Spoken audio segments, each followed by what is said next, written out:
Vamos à leitura do texto base da questão. Bora lá. A carne toma os limites do prazer por limitados e por ilimitado tempo para provê-lo. O pensamento, por sua vez, ao captar pelo raciocínio, marca isso aqui, que há fim limite para a carne e ao dissipar os tremores concernentes à eternidade, dispõe-se para a vida perfeita e nenhuma necessidade mais tem do tempo ilimitado.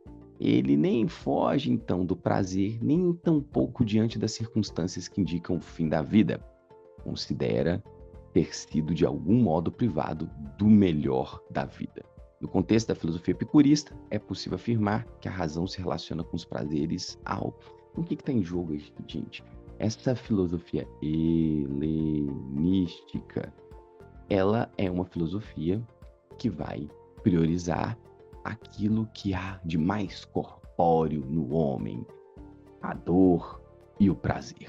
Por quê? Porque os filósofos epicuristas, eles partem de uma ideia de que a física do mundo, ela é uma física materialista, composta de quê?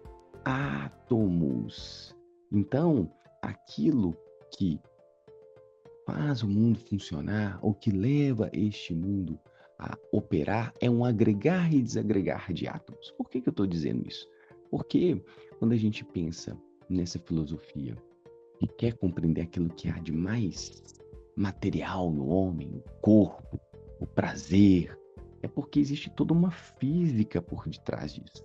E por que é tão importante falar isso do epicurismo, do estoicismo? Porque por mais que essas filosofias procurem uma vida boa, uma vida ética, eles são filósofos. Então, a razão é um instrumento que fundamenta estas teorias, essas filosofias, mesmo que elas sejam filosofias como modo de vida, como diria lá o famoso Pierre Hadot, tá? Então, com isso a gente tem o que é suficiente para julgar a questão. No contexto da filosofia epicurista, é possível afirmar que a razão se relaciona com os prazeres. Então vamos julgar aqui as alternativas para ver como que essa razão ajuda esse sujeito a agir no mundo, a buscar essa vida boa, a conseguir lidar com essas duas coisas, que é o medo da morte, a dor, o desespero ali da incerteza, o medo dos deuses, e como que leva a pessoa a mediar, a pensar, a ponderar sobre os prazeres naturais e necessários. Como que você classifica essa coisa que são os prazeres? A partir desta mediação da sua razão. Bom, vamos ver aqui. Letra A, desenvolver a temperança e o desinteresse.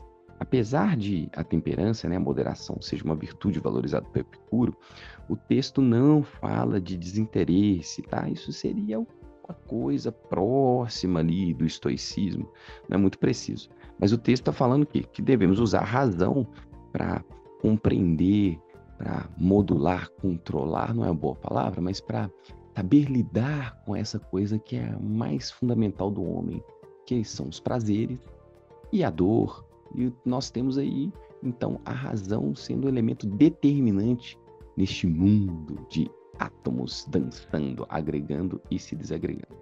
B, relativizar o conhecimento e a verdade. Mais uma vez, tá?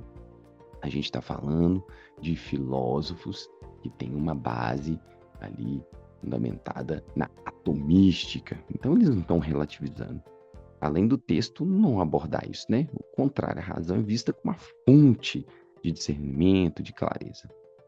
T, modular o pensamento e as ações. Essa é a nossa resposta, meu João. O que significa isso? Modular aí é você aprender a lidar, aprender a regular, no sentido não de controle, tá? Mas aprender a utilizar a sua razão, a não ter medo dos deuses. É o famoso tetrafármaco, o remédio, né, de Epicuro para ter uma vida boa. Modificar o mundo e a natureza, como diria a letra D? Não, né? A natureza ela é um agregar e desagregar de átomos, tá? Então, o ser humano tem que aprender a lidar com esse lugar com a sua condição e com essa condição material, que é a dor e com o desejo. Como a gente falou aqui, com a dor e com o prazer. Buscar satisfação em glória. O texto não fala disso, né? Buscar glória, mas a gente tem que lembrar que para ter paz na alma, né? A ataraxia, para os epicuristas, você tem que buscar os prazeres naturais e necessários, e a fama não é um prazer natural. É isto. Forte abraço, até mais. Falou.